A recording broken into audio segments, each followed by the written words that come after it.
Félicitations d'abord à l'équipe du... Oui, j'ai allumé. Félicitations d'abord à l'équipe du Sénégal, hein, qui a su profiter un peu de la naïveté de haut niveau. Et on perd le premier ballon sur le premier but du Sénégal dans une zone très dangereuse. On était averti sur les transitions que ça jouait juste, précis, et ça jouait très vite.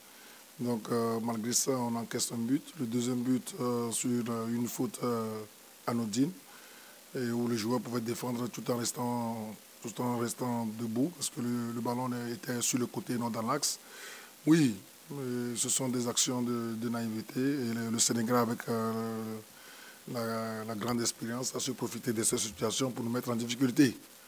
Et je pense que quand vous voyez le contexte du match, si on se projette un peu sur la première partie du match, je pense que le Togo aussi avait 2 ou 3 situations où si on était un peu plus efficace, on aurait pu faire trembler cette équipe.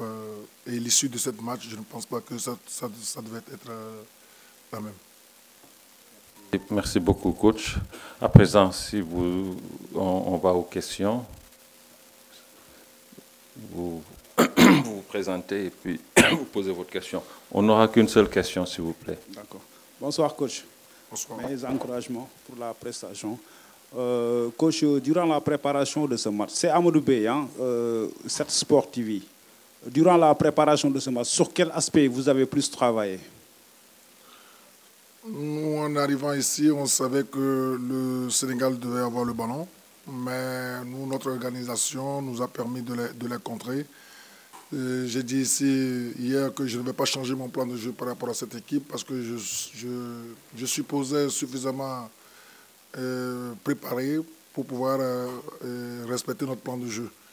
Et ce qui fut fait, et à l'issue de ce match, j'ai la forte conviction que notre mise en place a perturbé énormément l'équipe du Sénégal. Au suivant, oui. Oui, merci. Bonsoir. Tony Dalmeda, à Revue Info du Togo. Coach, bonsoir. Bonsoir. C'est vrai que le Togo a perdu, mais félicitations pour le jeu produit sur l'ensemble du match. Je pense que cette défaite, le Togo n'a pas à en rougir. C'est vrai qu'au plan comptable, ce n'est pas beaucoup. Mais en tout cas, comment avez-vous fait pour métamorphoser cette équipe par rapport à ce qu'on a vu samedi dernier à Lomé face à la Mauritanie et au calme et au jeu posé qu'il y a eu aujourd'hui? C'est vrai, la dernière fois, vous avez parlé vous avez dit qu'on a fait trop d'erreurs. C'est ce qui s'est reproduit aujourd'hui. N'eût été ces 2 erreurs vraiment individuelles, je pense que le match aurait été d'une autre facture. Alors, comment avez-vous fait en si peu de temps pour arriver à métamorphoser cette équipe? Merci.